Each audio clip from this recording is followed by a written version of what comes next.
You're watching Dr. Destruction's Crimson Theatre. Aren't you lucky?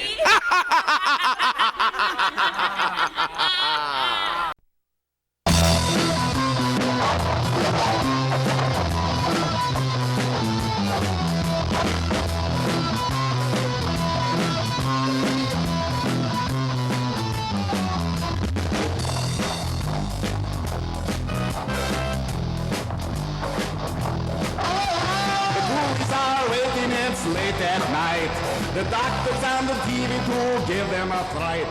The movies are cheesy and so's the host. Look out, honey, here's 13 ghosts. And Dr. Destruction's Crimson Theatre, there's the monster, eater. And Dr. Destruction's Crimson Theatre, Dr. Destruction's Crimson Theatre, ghoulies, come on. The early punk rock bands, lived on the east side, all the ones I was aware of, because again, it was a more tolerant atmosphere. You could look a little different there and not get into a fight, which was not necessarily true on the northwest side or many other parts of town at that time. And I thought, I don't really want to do this, honestly. That just like wasn't my scene. I was more into rock and roll, and this was a whole new ball of wax for me. And after they played, and the crowds, and the crowd reaction, I said, yes, this is the new scene.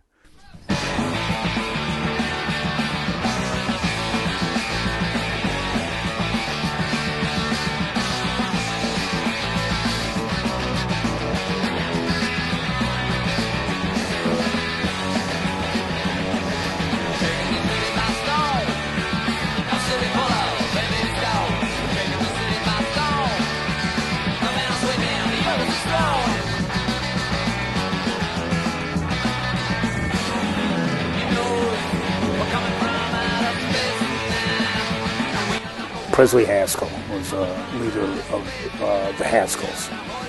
Back then, I had no idea how I met him. I had no idea how he just popped up or anything. And I just remember one day he was in the club. I don't know who introduced us, and we were sitting there talking. And we started talking about what a wonderful place this could be, how cool it would be if I started booking punk stuff. He was one of the most persistent buggers I've ever met. For a Midwestern city this size, there's actually a fairly large amount of records that were released, DIY records that were released in that era. And on top of that, the quality ratio of the records that were released, it's universally known that most of the records are very strong, whether it's power pop, post-punk, hardcore, straight-up punk, whatever. Where other cities like, say, Chicago had a bazillion power pop records, but 80% of those were Cheap Trick wannabes trying to get on the radio. I think there were good songwriters here, there were good musicians here, and there was just something about being isolated here that just sort of like, you came up with your own brew, your own spin on things.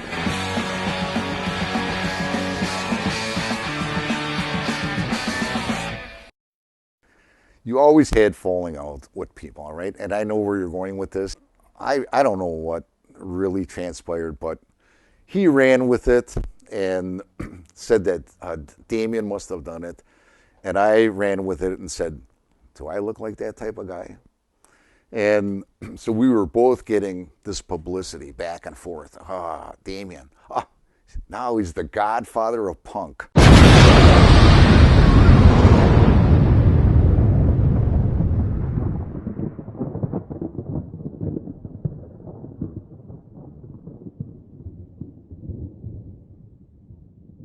The horn section came over and picked me up, carried me around the club, and then threw me in a garbage can. Which, yeah, that's fine. Thank you very much. I just got thrown in a garbage can by Sun Ra. I got no problem with it. There you are! are, Ghoulies, and we got some great guests tonight on Dr. Destruction's Crimson Theater. More of a interview. You didn't know I was going to be that loud and excited about this, but I am. I would like everybody to introduce from that way down here. Introduce who you are, and then someone tell me what the project is about, because it's very exciting. My name is Clancy Carroll. Did that work? Yes, to speak louder than you normally would. Okay. My name is Clancy Carroll. Yes, a theatrical voice. Yes, that voice. Okay. My name is Judy Simons. And I'm Doug Lavalier. All right, and you're doing a documentary on the Milwaukee Punk Scene. We are doing a documentary on the Milwaukee Punk Scene. We're doing a documentary on actually the birth of the Milwaukee Punk Scene. Okay. So we're kind of leading into it from the proto-punk era to the punk era, which was, the start of Zax and the Starship. Okay. So there was a scene going on before Zax and the Starship. There was. There was life. There was life. Zax. Yes. Okay. There were misfits in Milwaukee before Zax. Okay. I'm sure there was in every city. I mean, Yeah, that I'm was. sure. So what do you think? What do you think the highlight, your prime target for the documentary? What era? What years are we talking about, and what bands? Well, we're concentrating on basically 75 to 85 to lead into how Zax became a punk club, and ending with where the Starship closed. Wow. What year did the Starship close? 1982. Oh, really? That Yeah. was not around too long then. 2 years. No, 2 years. Oh, wow. There was a lot happened in there in those 2 years, though. That's it was for sure. action. It was action A packed. lot. Yeah. And Zax too. I mean, we were playing all them in that time. We were playing there too. Wow, that's incredible. That was it, and for me, it really did. I have to say, Milwaukee was awesome. It was, if you come from Kenosha, just to see all that, and we were talking about the Tubes show earlier at the Oriental, and I think that's where I really saw like the real punk rock with the shave, or the spiky hair and the leopard and everything, and that's sort of like the first time I was really in contact with that.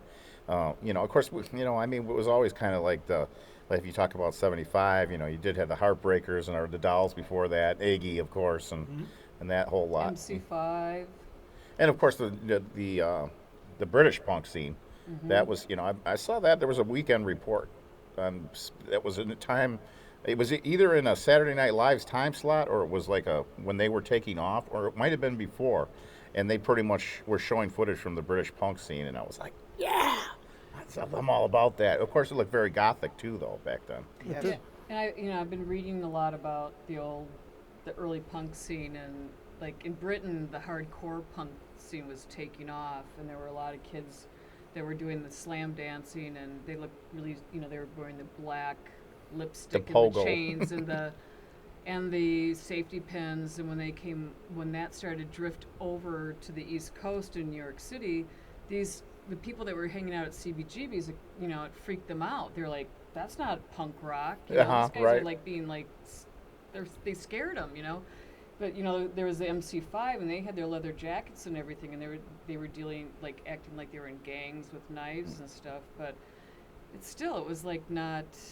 It was kind of foreign to them in the beginning. Yeah, imagine once the bands from Britain, because they were a little bit younger set, and they were a little more naive, and they had their own more take on it, and it was British. So there's that other. They were more pissed off. I more think, punk in a way. their I mean, situation. MC5 is really pretty much like a rock and roll band, but I mean, but that's still I see that churning there. Any old rock and roll, I suppose, had its punk elements. I mean, Jerry Lee Lewis, you could say, all that was being harbored, and then you had the Ramones, and then from what I understand, that the Iggy and the Dolls really went over big in Britain, and that whole kind of thing churned up. But bigger than here, bigger than in the U.S. Yeah. Other than select locations. Yeah, well, the Dolls were just too much for that era, It was too over the line with the drag, and they dressed them up like drag queens for album covers, and then really they didn't dress like that so much when. At the time they did the album, I think before they were doing a lot more crazy stuff. But and Patti Smith's another one, I suppose. But then somehow this manages to get to the East Coast, to where we are here in Milwaukee, And when do you think that really, where you really think that took off the most? As far as when You it know, came to Milwaukee, or Yeah, well, I think you're talking about the scene in Milwaukee. You're talking about the people here, or are you Correct. talking about some of the bands that visited as well? no, Not so much. no. Okay. We're, we didn't have the internet back then, so I you know had it. Yeah, you had it. I You did. were It was good. cool. You should have shared. I should have. Things came to us a little slower. Right. Well, So, and that's kind of what this documentary is covering. That the original word for the music, punk, started out with kind of a different meaning. There's a lot of different, what should I say, theories about where the word started from. We were looking at it. The one that I read was a person reviewing another band and just referred to the type of people as that would listen to their music as punks, and just as a derogatory word. And then that kind of took off. So it was kind of a big umbrella for a bunch of misfits that didn't fit into the mainstream music scene. Right. Yeah. Well, and the interesting thing is, as we're talking to people for the film, it kind of depends. And you talk about, being a little older, a little younger. And the interesting thing, and it's just always a weird dynamic for me, is that if somebody was 2 years older back then, it's like, man, they were old. Or 2 years younger was like, wow, Right. they're kids, okay? And so, when you start talking to people about the music, depending on where they're coming from, for one person it's punk rock. The next person it's like underground music. The next person it's alternative music, whatever it is, and it's all kind of the same thing, but it just went through those little micro phases. Well, I think that in the scheme of things, though, and maybe because of the internet and discs and sharing, I think that back then 2 years made it was a bigger deal than it is now. Now everything's blended together. The kids are, there's kids that I run into all the time that I'm amazed because they've got my same taste in music, and they're loving on all these bands that were from back then, and that just did make a lot of difference though. A couple years was a big deal back then. Well, you look at 2 years, the Starship lasted 2 years, but a lot of people look at that as like a huge part of the scene, and then you go, wow, I was only here for 2 years. 2 years was a big thing back then. Well, it left an impact on all of us, that's for sure. It was like this bright, shining star that just was like, and then it just. And that was another place called Janos, mid-'80s. You remember Janos? I don't think that was Janos one. is interesting. That place lasted like 2 or 3 months. And I never went there. And it was like 85 or something. Yeah, this guy has a book about it. So if you were to look Oh, at that it, place. The all Oh, ages really? thing, the all ages show, right? It was an all ages We place. opened up for the Yeah. Crusoe, I can't say. You know who I'm talking about? From Lansing, Michigan? Yeah. Doc Dart and the guys? Yeah. Yeah. We opened up for them there. So it must have been in that 2-month window. It was really short. Weird. Funny. You can look up the guy's book. As Pete Fleisis, his family ran the place, and look online. Just look up Janos, Yanos. But this is really about before all that even. Exactly. Yeah. And Zach's. What was the story with Zach's? Well, Well, we're covering that in the documentary. We I can't give too remember- much but away. see, I You don't wanna give remember- too much but away. I remember this because we've been interviewing people, and it's bringing back a lot of memories for me. And so it's like when, I don't know who said this, but they were like, well, Zach started out as a beer garden. And I remember going to there when it was a beer garden. And Inahakoma was playing there. And, it was like Jerome Brish and Richard Lavalier and Jerry Lavalier and Guy Hoffman and Jill Kasouris played there. And, Jerome started talking to Damien Zach. And that's when the whole scene started to kind of gel, and then Inahakoma became the Haskells, which was more punk rock because they were just like, oh my God, Jerome came downstairs one night with a tape recording of the Sex Pistols, and we were just all just blown away. And so then that's when Jerome started like courting Damien about doing more bands and the whole punk rock thing. And it just totally changed. And Damien was resistant to it. And then when he saw the bands coming in and the money that could be made for his kids, yes, you know, and the kids and the cute girls coming in, and you know, drinking age was 18, and sometimes, you know, we had IDs that said we were 15, but we got in anyway. Right, you would get in it. You would have no problem back in the 70s. Like, totally fine with it because, you know, through the door. Yeah. And that was, you know, you're talking 77.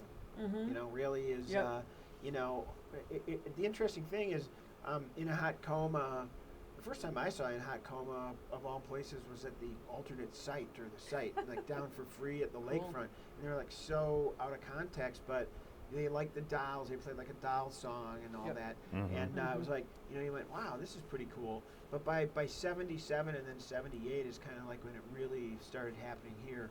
And, it, you know, it wasn't just the Haskells. There were a bunch of bands and a bunch of people, and you saw people that looked like punks, you know. And started seeing the leather jackets and people starting to pogo and maybe some broken bottles and.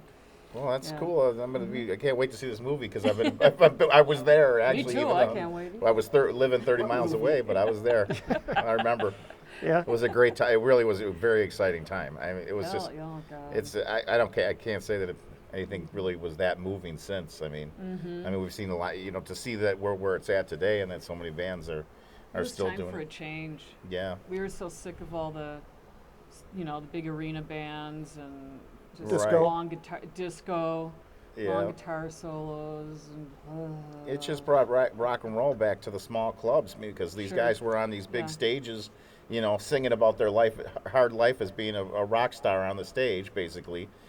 We played a gig somewhere over the Brat Stop, and they had an internet jukebox, and somebody was cranking that with poop loads of 70s horrible songs that I had forgotten. Are you talking about like the Eagles? You must be talking about the Eagles. Even with them and worse, any of that stuff. Journey, the Eagles, Foreigner. Led Zeppelin, they sure blew it. Yeah, hell yeah. Sticks. Yeah, it's gross. Kansas. Supertramp. Just, Really? oh my God. Come on, man. Sorry, everybody, They if you played like some them. Supertramp that night too. My skin was crawling, you know. And I tell people this, and they don't get it. So many people don't get it, and you know, it's funny. You can turn on a station right now, and you'll get all that stuff. It's still circulating. You know, people have no idea what a music movement was. They don't, you know, they never got involved with it at that point, and they just listened to everything that they ever heard that the media told them to. They don't even know about all, you know, these. Same as it is now. It's kind of how people are, you know. But now this one station in particular has gone on to play stuff like from the 80s, the Cars, you know, and they do the 70s stuff, and they're always talking about deep cuts and talking about the music of your lives. Yet this whole punk thing, from the Dolls to Patti Smith to the Sex Pistols, all that is like overlooked. And I always wondered, do you think that's because where the 60s movement, you know, it kind of was attacked the establishment, the punk rock was attacking like the labels and the established bands. It was attacking the new establishment because like the whole, like, you know, like hippies, whatever you want to call them, you know, they became the new establishment. So like if you went to Brady Street and you went to, you know, I hate to name plate, you know, Joint Venture, whatever it was, you know, that was kind of their thing, and that was cool. It was great. I lived it. You know, but then it was like, you know, we want our thing. Yeah, or somewhere around the record labels where, you know, they saw the 60s getting so crazy with all the bands, and then the Manson thing and the propaganda that came after that, they told them, listen, you better do something different and quit talking politics. And you get all your singer-songwriter stuff, and then all your pompous, big rock and roll bands on the stage all of a sudden that aren't meaning anything. I mean, they're doing these big shows with lights and... They had the big shows and let the crowd smoke whatever they want to because they're pacified. Yeah, I remember the Bradley Center covered in smoke. They'd turn the lights on and be like, whoa. Well, that was back then too, it was a rebellion against. I mean, it was kind of like the 1%. You know, it was like there was a lot of stadium rock going on. Yeah. And musicians were like, "What do we do?" You know, it's like you have to have a buttload of money to be able to do something like that, or to get recognized. So there was a big rebellion against, the corporate rock and the stadium rock at the time. I think that's why it's suppressed to this day, actually. But I mean, it was just a matter of that raw. Once that I heard that raw music, I related to it myself so much, And the other thing too is, my buddies would be buying big fancy stereos to play their Led Zeppelin records, and I was buying musical instruments to put my own show. I always thought of it like, when our gang would do the show in the garage, the neighborhood show for, you know what I mean? That's the way I felt about it, And hell yeah. Oh wait, yeah. That's punk rock. Yeah. Those little guys were punkers. They're back in the spunky. 1920s. And they were, we hit Spunky punks. Kenosha just turned into this Spanky monster and of a scene too. It's still going. Yeah, Kenosha, it's like, they kind of took it on the chin, financially and whatnot for a long time. So, yeah. Well, there's some of the guys that are there from the beginning are still around, and some of them got major businesses and stuff now. I mean, it's different, but it was interesting that how the Kenosha scene just blew up, and the kind of bands. Of course, the Germs were a big one. Dead Kennedys is another. I mean, for the bigger bands, but now every scene has got its own personal thing, and I'm sure Milwaukee definitely. Green Bay, I mean, Yep. Madison. Yeah. Dicroys, and that's a little bit later in the. Well, they started in the Starship era. They started they did? early, Yes. but they kind of made it big later on. Like, Yeah, I mean, my band, the Prosecutors, started at the beginning of the Starship era. And we played a lot of shows with Dyke Kreutzen, and what were they? Sacred Order. Stellas. I'm good with names. That Dyke Kreutzen was Stellas This is before. why they keep me around. Exactly. He he's is. our encyclopedia. Clancy's the archivist. 90% of the time, I might have it. Okay. Okay, go on. Sorry. So it was the Stellas. It was the Stellas, yeah. Sorry, guys. That's cool. So Stella started. They eventually turned into Dyke Kreutzen, and they were around for that. So they're heavily, to it, they're covered in the documentary. Okay. Yeah, I remember coming up and seeing all the local people too. I don't know if I knew who they were at the time or whatnot, but it was just, the Starship was like a bright star, like you said. It was for coming, and I was just lucky. I was just old enough to get into all those shows. How old were you? I was legal. That only meant 18. Everybody said they were legal when they went into clubs. I got kids working for me now at my haunted house that are 18, and I'm like, wait a minute, you don't have, you're just still a kid. You're not even driving, I'm thinking we were doing stuff. No kidding, right? We're lucky to be alive. And we didn't have the internet to stay home, and Nintendo and parents on Social Security and whatever the situation is now. I mean, it's It's a different thing. yeah. Well, and I see these younger kids, and I see situations, and I'm just scratching my head like the old man in the room, and I'm thinking, when I was 18, I wasn't, I was doing stuff. Yeah. Well, don't say that too loud, or you won't have kids working for you. Oh, that'll never be a problem. Don't worry. I've been very lucky with perpetuating performing. But I have to say, you're aging very nicely. Oh yes, I Raise see your that. hands How do you like are those gloves? It's time to go to Their gloves are not aging so You nicely. stay out No. of the sun. It's just protecting your. I can't stand the skin. sun. No. Looks good. And the hat helps too to keep the It's a sun. nice hat. Well, the thing about it is, even Dr. Cadaverino has sort of a punk edge to him, and it's a completely different era, of course, Yeah. And then later, Toulouse Nonak was he was on TV right at those times too, I believe. But let's face it, most punks were vampires. I mean, it's like Well, then the whole goth thing kind of came out slowly. We kind of were, obviously, by '84, I was kind of going in that direction. But that didn't peak until like 95, with like the Sanctuary. Well, we were talking to Steve from Dark Facade who did a Summerfest show like at noon. They were all. I love that because it was like they all That was a had good black Back then, on, yeah, and they that's had a tough dark one, man. black eyeliner on, and they were really pale. Like it was like kind of goth, I guess, in a way, or around kind that of time. it started. proto-industrial. Yeah, I mean, and it was like people didn't know what to make of them. They were like, "What are you doing out here?" In the Right. Well, really, you kind of got your the beginnings of goth with like Susie and the Banshees, the Dam too. He was wearing makeup when I saw him, and of course Bauhaus. Yeah, right. And that was all early. That's early love that. 70s. Yeah. Yeah. Interesting. It's all kind of connected. It's all very incestuous. In a way. I remember now the new wave thing being in a group of people that call themselves the New Romantics that were kind of all into the Adamant and the Ants. Yeah, and Spandau Ballet and Visage. They like to take care of their hair. Yeah, right. That was the early birth of the new wave that about 83 with new wave, you know. The other side of punk, the not punk side. I think I saw a New Romantic at who checked us out at the Walgreens yesterday. Really? Yeah. Everything comes back, don't it? But there was a lot of them at the parties. I remember I was at parties up here back then in those times that I remember we were at one house and they had like pink colored walls and lights and they had high heels. You'd walk up the stairs and the high heels were nailed to the walls and stuff. I don't remember that. What that was all? Cool. That must be someone we know. That was it was the New Romantics connection because there was a hairdresser in Kenosha that was the one that knew them. And then he'd invite us, even though they were, there was always like in Kenosha, the new waves of the punk, but they always invited us to their stuff. So it wasn't a battle like punks, rockers. Yeah, it'd flare up a little bit with certain members of the various groups, you know. Excellent. But for the most part, it was a cool thing.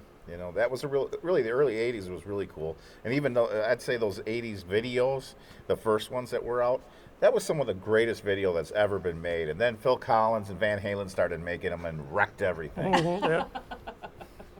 That's right. I remember dancing at Park Avenue and seeing some of the early videos on a really huge screen. Yeah. So that was almost like a jumbotron.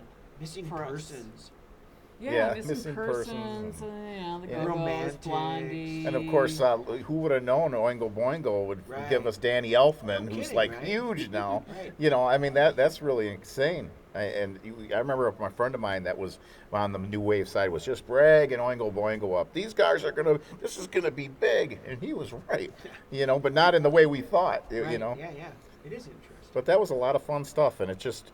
I remember then it's I guess you said you're going from 75 to 85 is your target for the movie. That's right. In that era, that's interesting because when you get to about 85, I remember 84 all the bands would come through on tour through Kenosha, and they were so interesting. There was so much cool stuff going on in 84, and then all of a sudden this metal crossover thing started happening, and that ruined it for me. I was not going that direction. That was not going to happen. Well, I think the other thing that ruined it was the drinking age went back up to 21.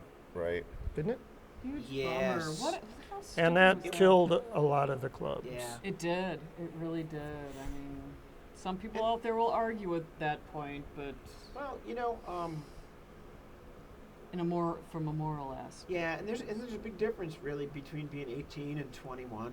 There is. And 18 is like, wow, let's go. And 21 is like, yeah. Yeah, and that the difference now is I can't see the 18-year-olds now doing what we did. It's just did the lack of the internet make us grow up faster? Was there a different parenting? Was there something we're not grasping here? No, I truly think it was a big frustration because I was really frustrated. I mean, there was nothing on mainstream radio that I liked. There was nothing being covered on TV shows that I liked. Are you still frustrated? I'm frustrated. I thought I was frustrated driving all the way up from Austin with the radio that we were listening to in the car.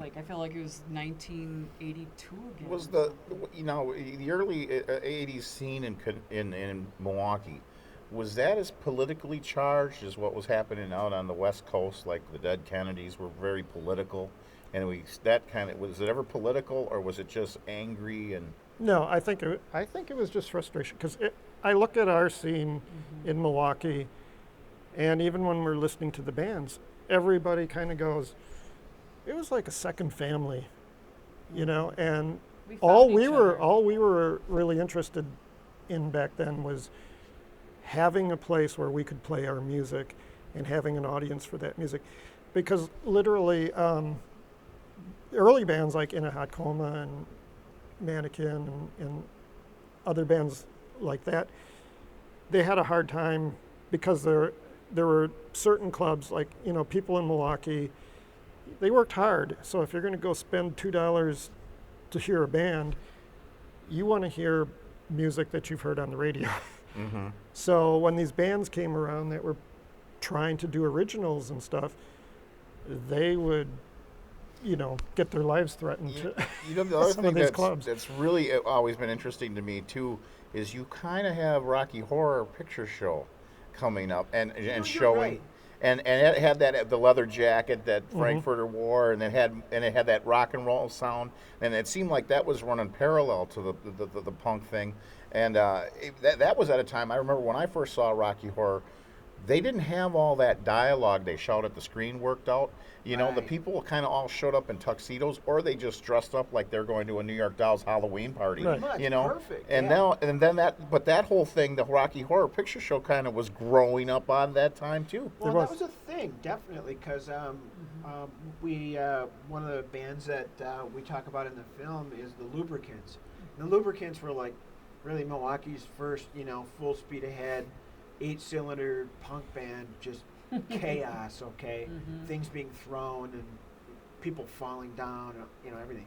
And I remember back then their drummer Jeff Petruna, who has since passed away, like telling us like, you guys got to go see Rocky Horror Picture Show. So like, I don't know, did you go, Judy? Because like, Well, yeah, I did. Okay, like everybody went to the Rocky Horror Picture Sure, Show. It was like yeah. part of the outsider Mm-hmm. It was subculture. It was like an initiation thing. Right. You had to go. It was. Because you didn't want somebody to ask you, Yeah, did you go? And you said no. So- right. Yeah, I remember it was playing in a local theater not far from where I live now, and it was the same theater that I grew up seeing horror flicks at, and they had the red curtain at this theater and everything, and I saw Rocky Horror. They brought me there because I hung out with an older set of kids that were older than me, too. and I I think did I was like too. 16 when I went to the Rocky Horror, Uh-huh. and it was awkward. I was like, suppose. what the hell is going on here? And it started when Brad and Janet started singing in the movie. I mean, I didn't, you know, I get it was a musical, and then I just thought, wow, this is off, you know, and then Yeah, and back then too, it was like a lot of people that were in our generation in the mid 70s.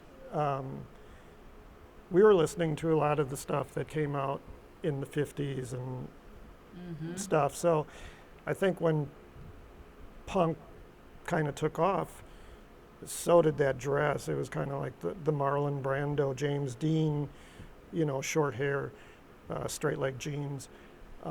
You know, that became the dress, and then it eventually evolved, thank you, into, you know, more of a It's been a long fashion. day. yeah. It has been a long day. Let me just say this though, it's like with the Rocky Horror Picture Show, it harkens to San Francisco with the Cockettes, which was, That's true. you know, and the Cockettes actually, can I say that on Mata? Actually influenced Iggy Pop very much, and they were a homosexual, like gay, lesbian. Collective art. Show. Yeah, they are It was a performance show. performers, Look and what this they one did. up, everyone. Yeah, look it up because this was like the precursor to like glam rock and punk rock, and they would put glitter and they were called Glitter Kids, and they put on these performances in San Francisco, and they got a lot of notoriety, and they ended up in New York City and doing these shows, and one of those little storylines that they did was called In a Hot Coma. And that's where In a Hot Coma, Jerome Brish got the name for that band. And then, you know, like Iggy Pop would like smear like silver and glitter all over himself because like, look at these, oh, I'm touching my mic, sorry. But they would like do these things, and that influenced Rocky Horror Picture Show. Oh, I'm sure that Big time. he drew a lot out of what was going on in the glam Yeah. scene, and I think that's what happened though. By the time the movie came out, that had already been washed out by 75 when they Yeah. made. But I think, you know, if you look at the imagery that you get when you see Little Nell, the Columbia, she looked very like British punk rock with Oh, that yeah, short yeah, hair. yeah, she You know, it just when you saw that back then, it hit you hard that it was something different. There was a hardcore edge to her in that movie, and you know, the dyed hair I and think whatnot. you just found her attractive. Perhaps. Well, of course. Well, that I met her last year. met her. Yeah, in Did you Magenta. meet I met. her? Uh, Or meet- well, yeah, you know, she was at a Internet table, but arranged. the Magenta story is the big one because her I kind of hung out with a couple of times. Let's hear it. Well, she was at the Do Days of the tell. Dead convention, and she was at Flashback Weekend, and of course I gravitated to that, and I'm there doing this, so I kind of got a good segue to get in. Get in And where? so we were talking there, and I just talked to her at the bar. I talked to her booth. We were, you know, and she was just the coolest. She's got so much energy. She's such a cool person today. She's still got the red hair. She's like totally, still in. She's built the same, you know. And then I bumped into her again. And at Days of the Dead, that's coming up in November, she was there. And Barry Boswick I talked to too. That was really cool. He's a very tall dude. And anyway, what was cool about we're at Days of the Dead, and they bring me up on the stage up there. I was judging a costume contest, and then we were doing like, I don't know, we were just on the stage like they're shouting it out, and they're playing almost like rap music I don't know what the music was, but everybody's kind of taking the microphone like these bands do, you know. And I'm on there talking and whatnot. Magenta's at the front of the stage, and she's feeling a little tipsy. She's drunk watching all this go on. And then we did a drawing. They did a drawing for announcing, you know, whoever wins this gets lifetime membership to any Days of the Dead horror convention. And the winner, guess who had the winning ticket? Sid Haig from House of a Thousand Corpses. You know, Sid Haig, the clown guy. That guy. Oh, really?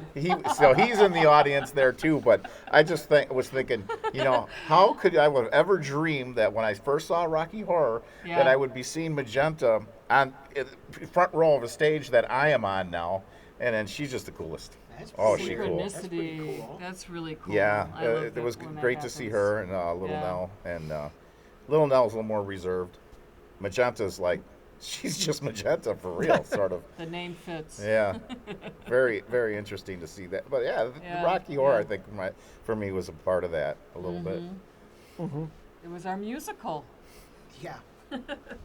Our parents had theirs. We had Rocky I guess Horror. so. And I, Listen to South Pacific so many Oh, times. yeah. I'm gonna watch that movie right out of my hair. There's nothing So- like a dame. so now, when would you think this documentary will come out? Where will it be, and what will it be called? It will be called It is called. Taking the City by Storm, the birth of Milwaukee's punk scene. Perfect. 1975 to It's in 1985. 1985. That's when it's coming out? No, No, it's That's coming the out in title. 2017. Coming out in 2017. 2017. 2017. Yes. All right. And Awesome. yeah, we will pitch it to the festivals, and we're trying to kind of make it a slice of life documentary so that it does appeal to the masses as opposed to just the Milwaukee scene. I think the Milwaukee scene is interesting enough to make it in a big audience. I do definitely I do too. And I'm a bit of an outsider, but I was there for a lot of what we've talked about, and certainly I think it's going to be very awesome. When I saw it at random, showed up maybe on their Facebook page. Least we forget the forgotten Milwaukee scene, or Yes. something. Yes. I see stuff pop up on there, and I was like, oh. I told Nick, we got to get them on the show. Thank you for. Did you have your people talk to our people? I guess that's our person. Talk to you guys. That's right. Nick Clapper. I hear. Is that Nick Clapper laughing in the booth next to us? That's Nick Clapper. He forgot what a carburetor was.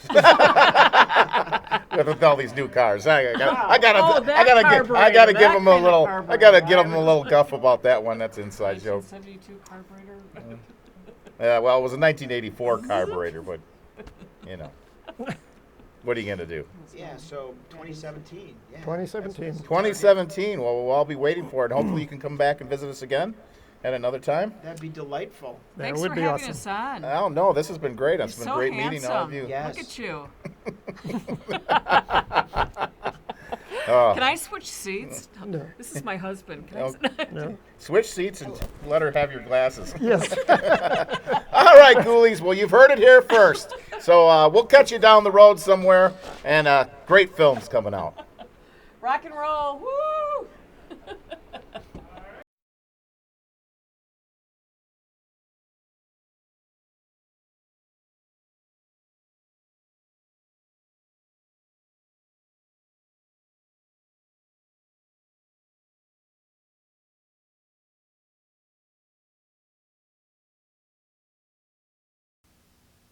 Okay, that's perfect. Well, now that's echo, reverb. Reverb. Yeah. I can always tell. Well, that sounds okay to you? Yeah. You're in more of a hurry than I am.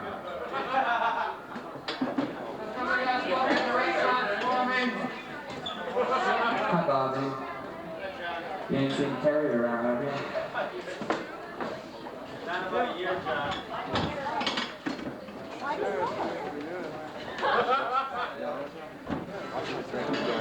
Kevin, that boy right there. Yeah. Never mind. If I could have some acoustic guitar.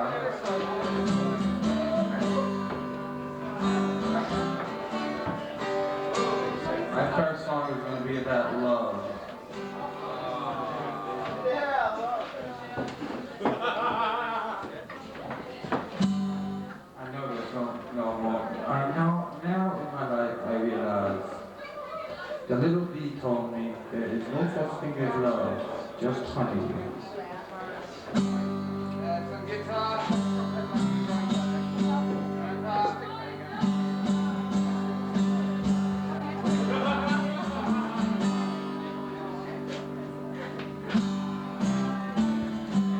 Anybody here Bush on the Bluetooth? Bush, yeah. Bush, you know. And Heinz Bush. So what do you think of that guy? Could you imagine sending fucking Bush from me? Well, definitely his wife is Mr. Rogers. Anyway, could you imagine sending fucking military advisors to fucking a place where they have enough money to pay the fucking national debt from doing drugs? Yeah, you should. I mean, if you're gonna fucking do it right, man. Send all the fucking gang in. Come on. I mean, that's like teasing, teasing some fucking horny dude. With a pair of smelly undies. You should know. Jesus. I should know what? How do you don't know anything about me? Alright. How do I know? Because I bought all your fucking albums. Oh. Did you understand the words? What's the most, let me guess the most important song to you, Chinese Rock. God, you tried to sing. They all sound like Chinese Rock if you bang your head against the wall. So can I have some volume on my guitar? Some mind of it?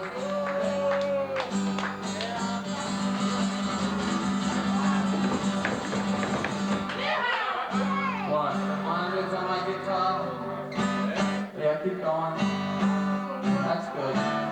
Fine, don't mess with it. Put it on in the house for a little keeper.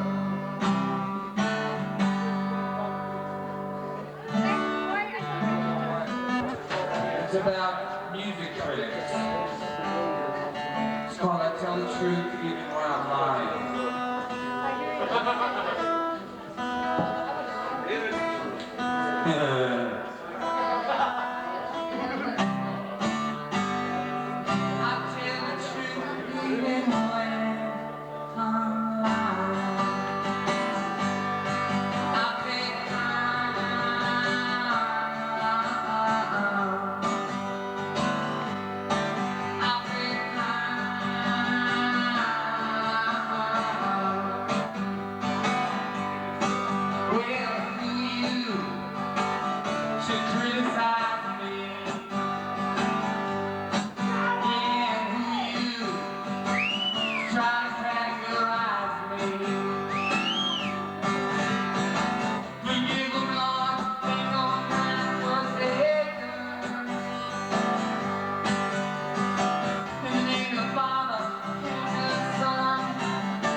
time you got on 42nd Street.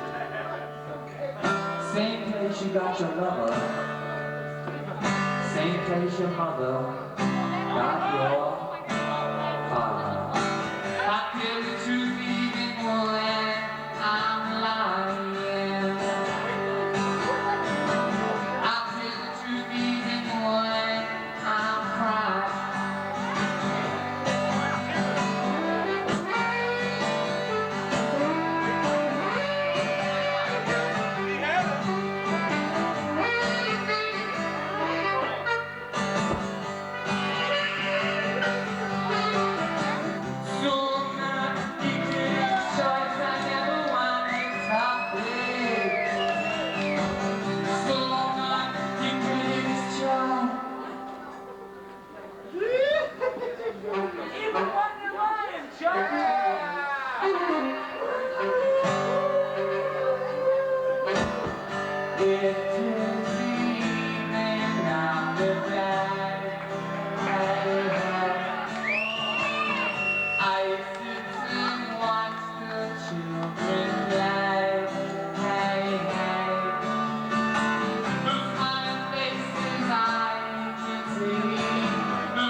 doctor.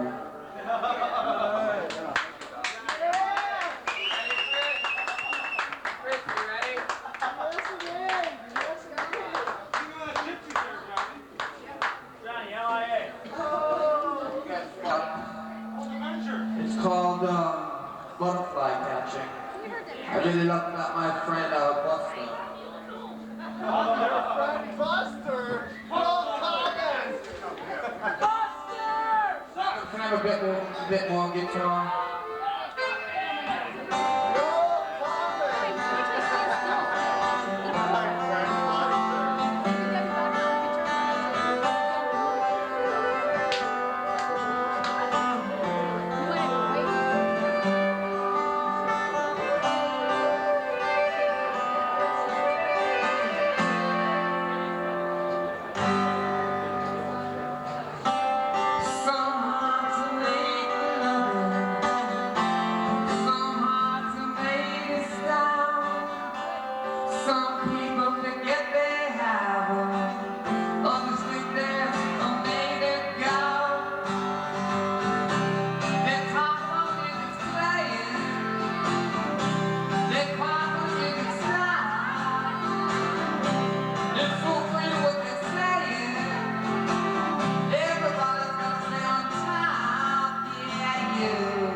Shut up, man.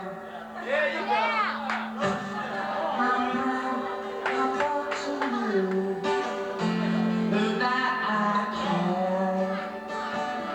maybe still looking for a kiss.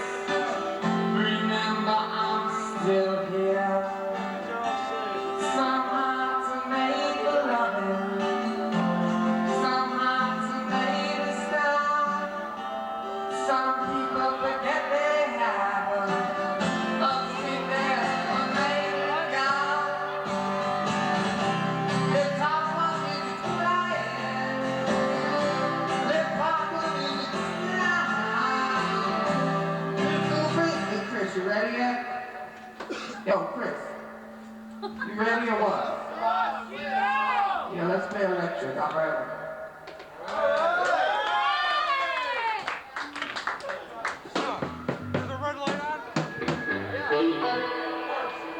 It's recording.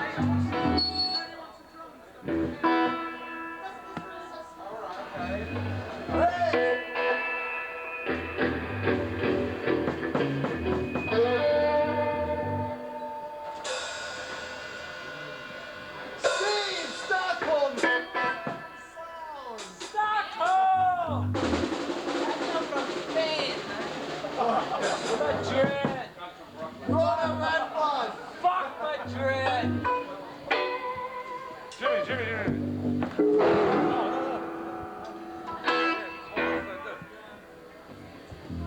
Yeah.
Hey, we're on. Practice fucking like us, yeah? Yo, yo, yo. Oh my God. Yo, yo, yo.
Good evening.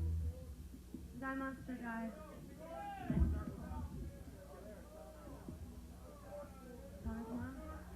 Okay.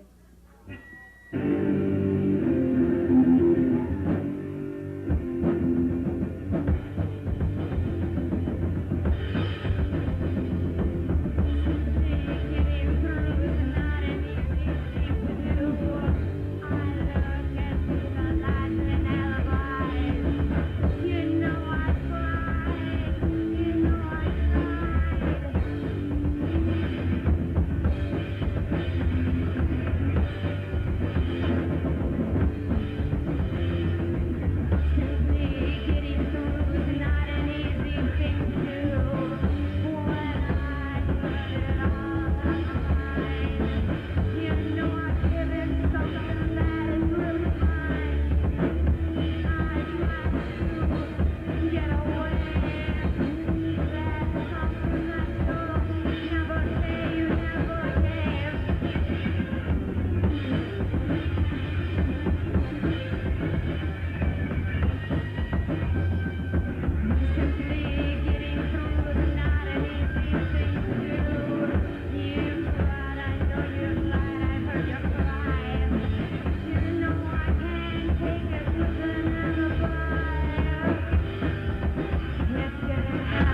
right now.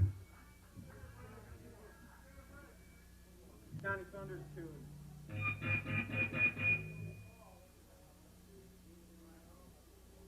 One, two, three.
Oh yeah.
looking for it. Tell me why I'm looking so slow. Is it that you just don't have a place to go? The sun's gonna shine. I'm just asleep. And I can cry. And all the old ladies are on their way.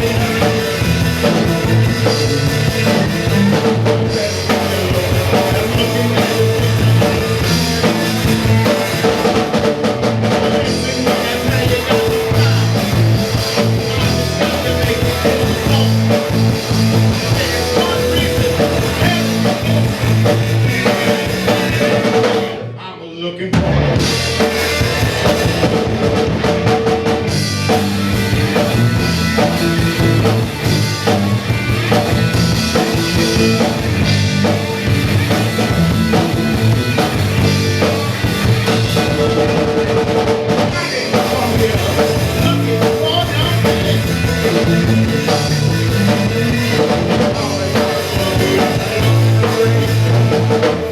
Looking for looking for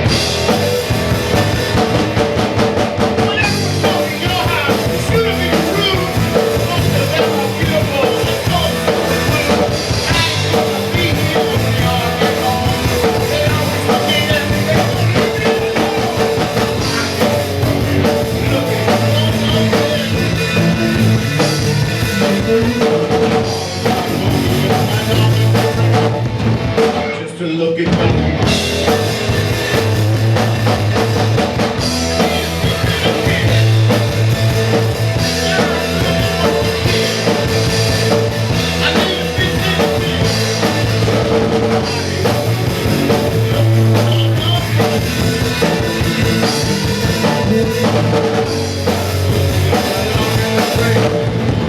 just looking for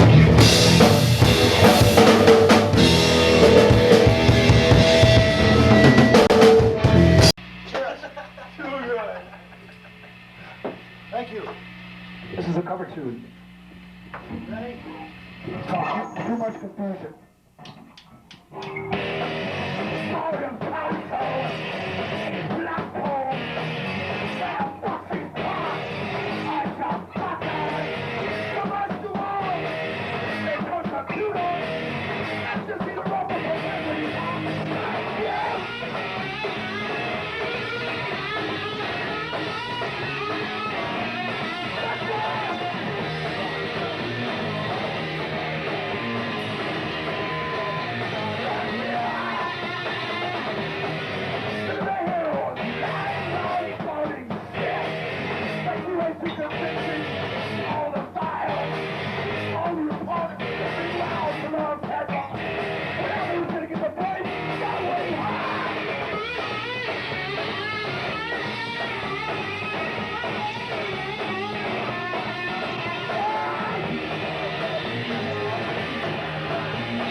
waiting, it's late at night.